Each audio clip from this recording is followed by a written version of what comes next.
সিটং থেকে সকাল সকাল বেরিয়ে পড়েছি। প্রথমে যাব লেপচা ফলস, তারপর জগিঘাট, আর অবশেষে মংপু। মংপুর গল্প অবশ্যই আলাদা করে পরে বলবো, তবে সবার আগে লেপচা ফলস।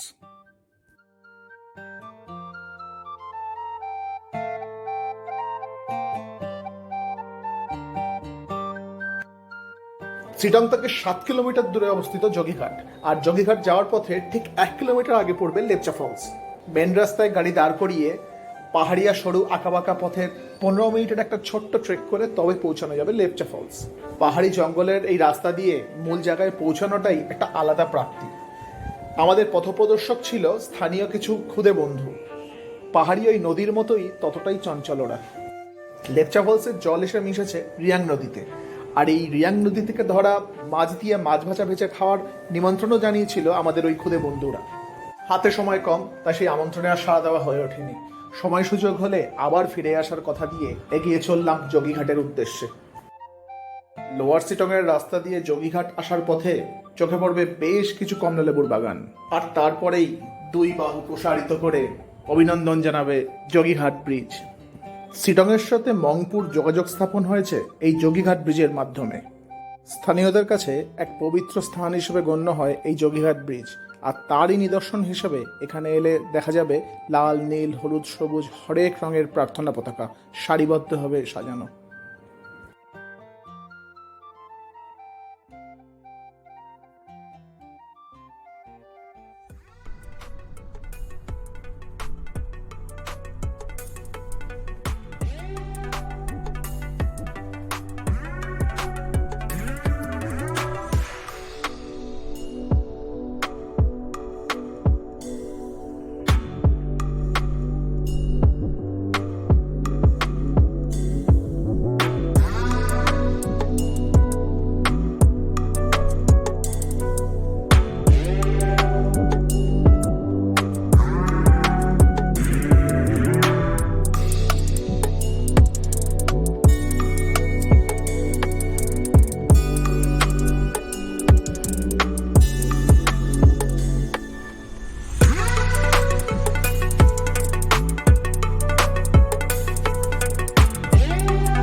বহু পুরনো ভগ্নপ্রায় দোদুল্যমান একটি ব্রিজ আজও এখানে রয়েছে, তবে এরই পাশে নতুনভাবে গড়ে তোলা হয় জগিঘাট ব্রিজ।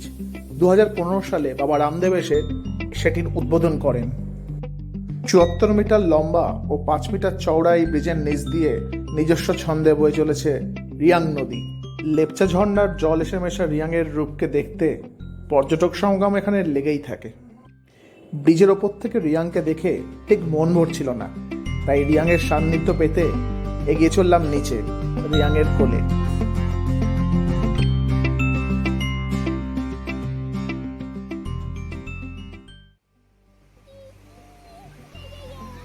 ছোট বড় নানা আকারের পাথরের ধাক্কা খেতে খেতে রিয়াং এখানে কখনো খরস্রোতা, কখনো শান্ত।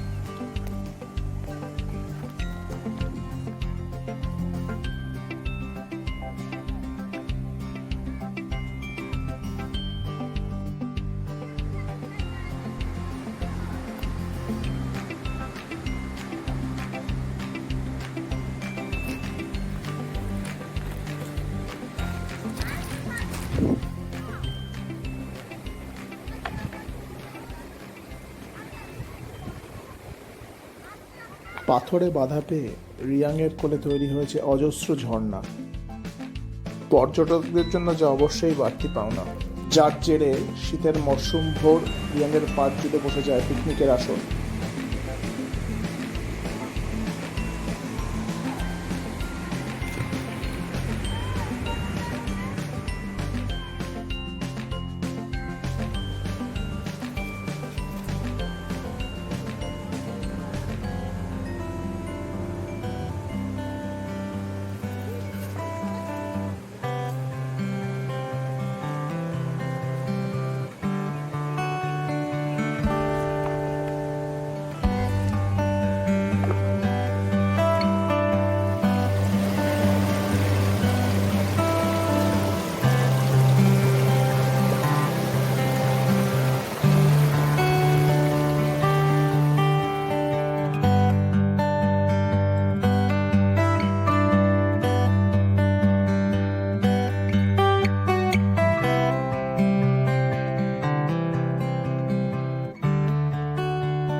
সময় হয়ে এসছে রিয়াংকে বিদায় জানানোর।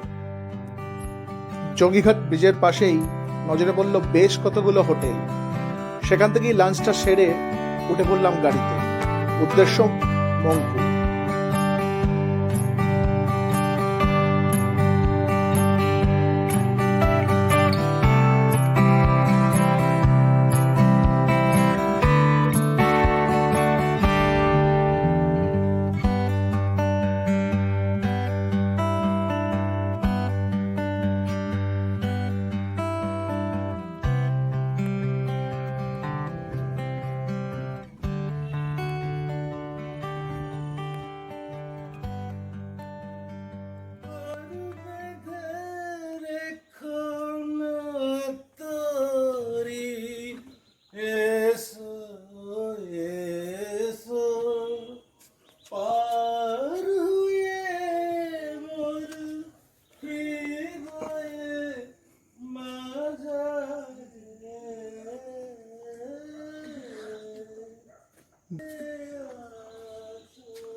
তুমি আমার প্রাণের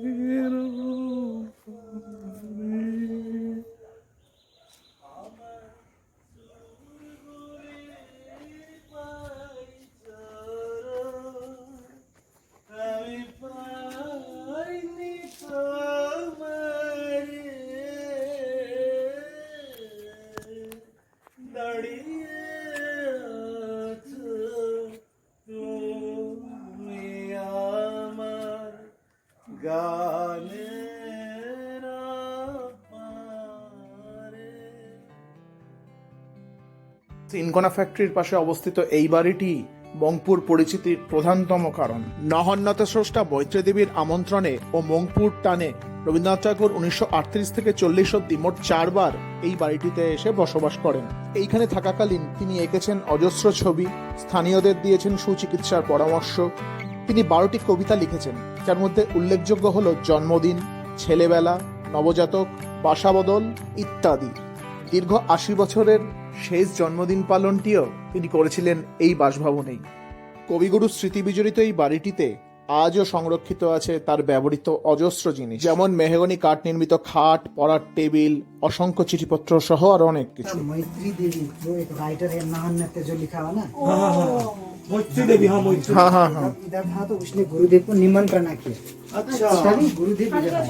4 बार आने विजिट में उसने बहुत सा वो कविता आर्टिकल्स लिखा हुआ है ना, तो यहाँ से जन्मदिन लास्ट इधर मनाया था।